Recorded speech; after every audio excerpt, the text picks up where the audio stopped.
Bueno, lehenik eta behin barkamenak eskatuko nahi genizueke Alberto Gil eta biok aritzen txusta euskara ez dakigu. Dena den, aurkezpen txiki bat egingo nahi dugu. Liburu honek gure ikerketa irakutsi du, orain dela 2 urte hasi ginen kan ikertzen. Bide luzea izan da, baina kontuz elkartearen eskutik lortu dugu ustelkeria argitaratzea.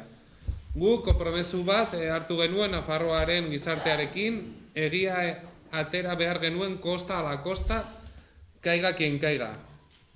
Epaitegietaraino eraman ditugu Miguel Sanz, Enrique Maia, Álvaro Miranda eta Enrique Goñi. Yolanda Bartzina ateetan geratu zen. Gorenak Bartzina libratu zuen. Eta Gorenak ere itxi zuen Dieta Sauzia eta Maripaz Benito epaiaren ikerketa porrotz egin zuen. Dena den, Sanz, Goñi eta Alberto Pascual kanen idazkari nagusia inputatuak bezala jarraitzen dute, Auzitegi Nazionalean.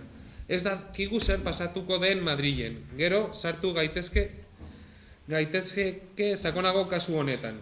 Guk esain nahi duguna zera da, gure konpromezua ez zen kondena bat lortzeko. Ez dago gure eskuetan justizia egitea. Justizia estatuak lapurtu zigun orain dela denbora luze. Gure konpromezua zen egia ateratzea, eta konpromezu hori bizirik da. Eta hemen da, liburu honetan, badakigu ez dagoela dena, bakarrik lortu duguna. Baina ziur gaude gure liburuak mina egiten ari diela, eta jendea zer pasatu zen kan barnean ezagutzen badu, mina gehiago egingo diegu. Eta amaitzeko, kanen lapurketa doainik ez da aterako. Hau da gure helburu nagusia. Bueno, decía en euskera que el libro que venimos a presentar hoy aquí recoge la investigación que hemos realizado, una investigación sobre la que se apoya la denuncia que se interpuso en los tribunales contra los máximos responsables de la CAN, una acción legal por la cual llevamos ante los juzgados a Miguel Sanz, Yolanda Barcina, Enrique Goñi, Álvaro Miranda. Y bueno, al final Barcina se quedó en las puertas por una decisión del Tribunal Supremo, pero a pesar de ello, el grueso de la acción legal que se derivó de esta investigación continúa en la Audiencia Nacional, y en ella siguen imputados Miguel Sanz, el expresidente del Gobierno de Navarra, Enrique Goñi, el último director de Caja Navarra, y también Alberto Pascual, el secretario general de Caja Navarra. No sabemos qué pasará en este proceso penal abierto en Madrid. Luego, si queréis, en la ronda de preguntas que esperamos que sea el grueso de nuestra intervención, podemos entrar en valorar ese tipo de actuaciones. Y bueno, este libro recoge, no es un relato de las acciones penales que hemos llevado contra ellos, ni tampoco es un resumen de prensa de qué es lo que del último año y medio de la CAN, sino que lo que se pretende es explicarlo, el contexto en el cual surge esto. En este sentido explicamos, yo creo, de una forma bastante que hace al libro más ameno, pero yo creo que también lo hace más honesto. Explicamos cómo se ha llevado a cabo esta investigación, cuáles son los medios de los que disponíamos. Obviamente las fuentes no, porque eso no puede ser, pero bueno, se describe un poco esto. Nosotros empezamos a investigar la CAN desde el convencimiento de que el hundimiento de la entidad suponía un golpe muy duro para Navarra, suponía un momento histórico, y veíamos que esa caída de Caja Navarra pues no... Hola, tía. Bien. Estaba saliendo la gente de Rositas. Entonces, aunque el libro cuenta esa investigación y describe los casos, ¿no?, de los chanchullos más importantes que hemos descubierto dentro de Caja Navarra, a veces cuando empiezas un proyecto tan importante o de tanta envergadura como esto, tú piensas que te va a salir una cosa, pero cuando lo termines tienes una cosa distinta entre manos. Y al final yo creo que este libro lo que hace es una especie de retrato de esa sociedad navarra que está por encima de nosotros, por encima del bien y del mal. Describe un poco cómo se relacionan esa gente que está encima nuestra, unos entre otros, cómo esas relaciones interpersonales, esas redes clientelares de familia, de amigos, de tal, influyen en nuestra vida hasta tal punto de que Navarra se queda por perseguir los intereses de ciertos colectivos sociales y de ciertas personas. Navarra pierde su principal instrumento financiero. Y yo creo que es un poco lo que retrata este libro y lo que venimos un poco a explicar aquí. También en todas las presentaciones solemos hacer una larga ronda de agradecimientos.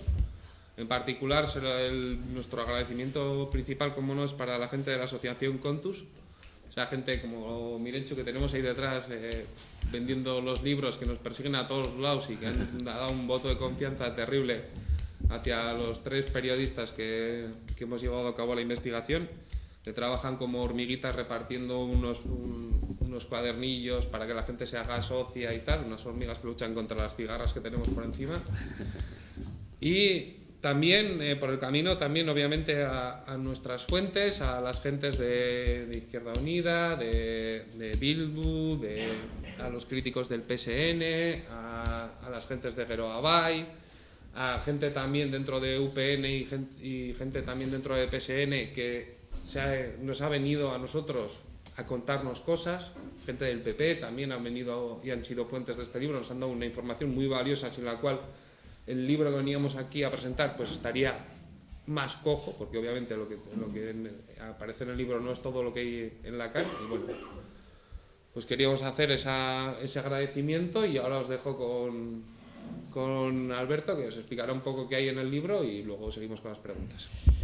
Yo no me puedo resistir a empezar esta intervención con una gran noticia que hemos tenido, de la que hemos tenido conocimiento hoy, y es que según el Diario de Navarra hemos conseguido pasar al Papa y a Belén Esteban en la lista de más vendidos. O sea, eso es... Sí, eso es ganarles en su terreno. Bueno, yo por mi parte decir... Las pruebas están ahí. Yo por mi parte decir que bueno, que desde el punto de vista personal y como equipo de investigación, este libro es la culminación para nosotros de un compromiso que asumimos hace año y medio, un compromiso que partió con tremenda ilusión, pero también con tremenda incertidumbre, porque éramos tres periodistas con el apoyo de Contus y 36 euros como todo capital para enfrentarnos a toda la élite del régimen que había sustentado Navarra durante los últimos años. Poco a poco, cientos de personas, miles de personas, decenas de miles de personas... Ya se va... Dile que sí que puedes, dile que sí que puedes. Dile que se venga, ¿no? Vale, lo que os estaba comentando es la culminación para nosotros de un compromiso en el que nos vimos respaldados por miles de personas al grito de queremos saber la verdad, caiga quien caiga. Para nosotros este libro es la verdad de lo que ocurrió en Caja Navarra y la satisfacción personal que nos produce, bueno, aparte de que es infinita,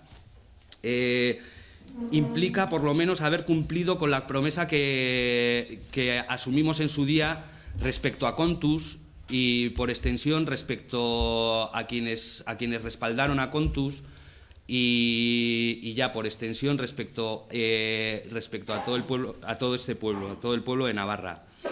En esta primera intervención, yo siempre digo que lo peor que puede ser en una charla es dar mucho la chapa, así que voy a tratar de ser breve y transmitiros que lo importante de esta reunión que tenemos hoy aquí es básicamente lo que vosotros tengáis que decirnos a nosotros, no lo que nosotros tengamos que deciros a vosotros.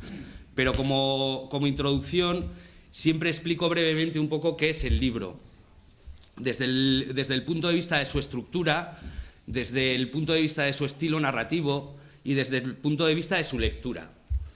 El libro puede decirse que se divide en tres partes en cuanto a la estructura. La primera parte es la de contextualización, la de definición de la situación en la que surgió el caso Caja Navarra, porque el caso Caja Navarra hay que tener muy claro que no empezó en 2010 con la confluencia de Caja Navarra con el resto de cajas en banca cívica.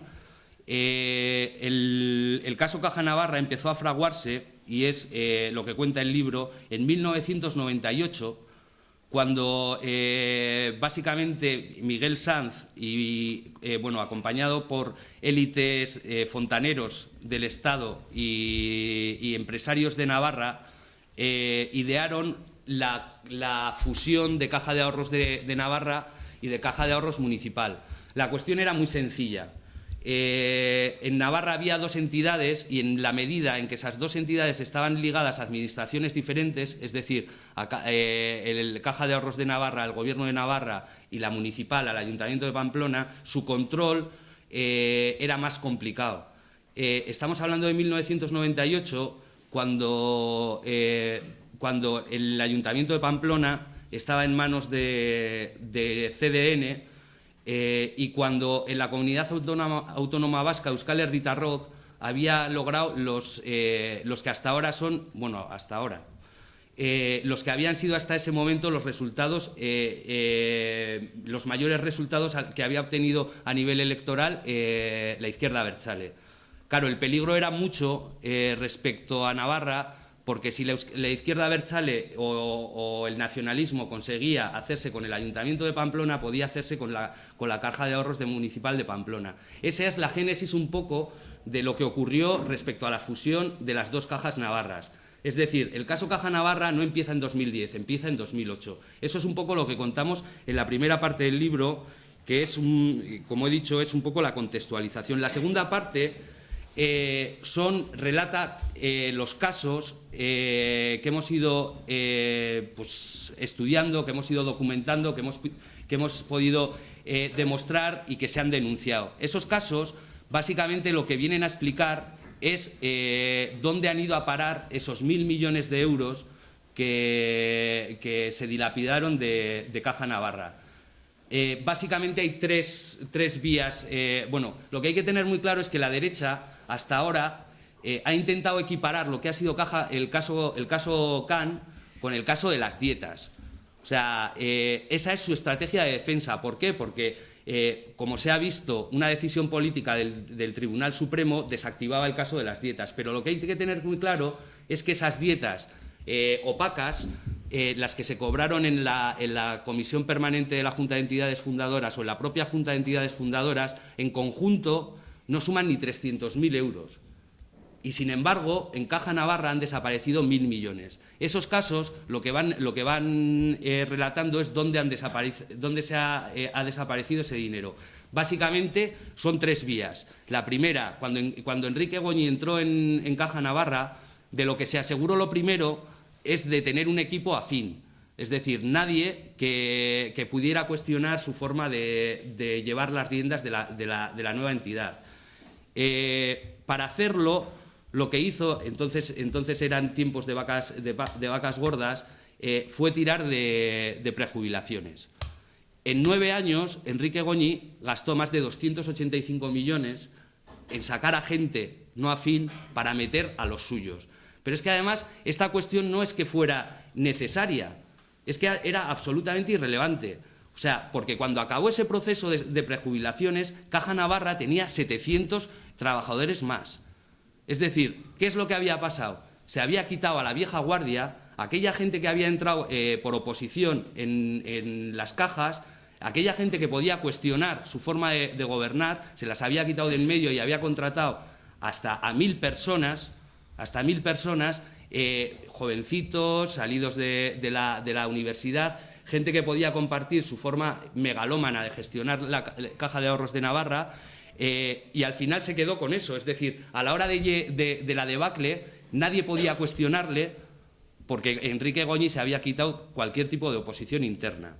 La segunda vía, gran vía de desfalco de la Caja, fue una campaña de expansión absolutamente megalómana, cuya cabeza de puente fue la Comunidad Autónoma Vasca. Es decir, llegaron a invertir casi 400 millones de euros en abrir 63 oficinas en la CAP, que muchas de ellas ni siquiera llegaron a operar. Esto, yo siempre lo digo, es paradójico. O sea, frente a su discurso de que vienen los vascos, lo que ellos pusieron de relieve es que no, vamos los navarros. Fuimos nosotros, es decir, fue la CAN la que en 2006 rompió el acuerdo tácito que había con el resto de cajas vascas de respeto de sus propios territorios. Y eso al final lo que llevó es a una factura millonaria que acabó por hundir a Caja Navarra. La tercera gran vía del desfalco de la Caja son las inversiones que se hicieron en empresas de amiguetes, que se utilizaba el dinero de todos los navarros para, por ejemplo, salvar a Antonio Catalán de una quiebra que estaba cercana, darle tiempo para poder confluir con Merriot en una alianza estratégica que le ha salvado al empresario corellano y que, por el camino ha supuesto una pérdida de patrimonio de decenas de millones de euros. Son las tres vías por donde se filtró, por donde se escapó el dinero. La tercera parte del libro de lo que habla es del recorrido judicial. Es un poco lo que ha comentado Aritz. Son dos vías, la vía navarra, la vía madrileña. La vía navarra cerrada por una decisión política del Tribunal Supremo, pero la vía madrileña abierta, viva, con 26 tomos en la Audiencia Nacional, 10.000 folios instruidos, y con Enrique Goñi, con Miguel Sanz y con Alberto Pascual, entre otros, imputados, cosa que quiere callar la derecha tanto política como mediática. A nivel de estilo narrativo, este libro decidimos que lo íbamos a escribir en... si suelto mucha chapa me lo decís, o sea... a nivel de estilo narrativo lo que decidimos es que íbamos a escribir este libro en primera persona del plural. ¿Por qué? Porque queríamos contar no solamente el qué, el quién y el cuánto, sino queríamos contar también, sobre todo, el cómo. Es decir, queríamos cumplir un cierto objetivo didáctico del libro, y era dar a entender o demostrar que tres desgarramantas como nosotros, con el apoyo de Contus, éramos capaces o fuimos capaces de desentrañar los mayores secretos que tenía Caja Navarra. O sea, el mensaje para nosotros, el mensaje que queríamos transmitir era claro: si se quiere, se puede. Por último, este libro también es un libro de doble lectura, o lo definimos así. Es un libro que linealmente tiene un desarrollo, tiene un texto central, que es el que cuenta el grueso de lo que ha ocurrido en Caja Navarra, pero también tiene 100 y pico, no recuerdo exactamente el número, 100 y pico notas a pie de página, que son las que nosotros recomendamos encarecidamente que se lean. ¿Por qué? Porque aparte de aclarar determinadas historias que se cuentan en el texto central, van cargadas de muestras de nepotismo, de relaciones interpersonales en las que se fraguaron las mayores operaciones de desfalco en Caja Navarra, y de chascarrillos que al final lo que hacen es ilustrar ese régimen que nos ha estado gobernando durante los últimos 20 años. Yo esta primera parte de la charla, y vais a perdonarme otra vez por la chapa, pero antes de dar paso a las preguntas, siempre digo que este libro es un libro para comprar, es un libro para regalar y es un libro para dejarlo a la gente para que lo lea. La explicación es muy sencilla. O sea, la cuestión es que cuando llegue 2015, año electoral, si las estructuras de poder de Navarra vuelven a repetirse, es decir, si la entente UPN-PSN vuelve a sustentar el poder en Navarra, que por lo menos nadie nos pueda decir, no, es que no sabía qué ha pasado. En este libro se cuenta qué es lo que ha pasado. Y este libro, al final, lo que viene a determinar y lo que viene a buscar es que todos hagamos un poco de reflexión de cómo se nos ha gobernado, de qué es lo que se ha hecho y de que, sobre todo, no se puede volver a repetir. Hay una frase grabada en un muro del campo de concentración de Auschwitz que es muy gráfica también para nosotros. Esa frase lo que dice es que un pueblo que olvida su pasado es un pueblo condenado a repetirlo. La cuestión es que no nos vuelva a pasar. Y perdón, por la...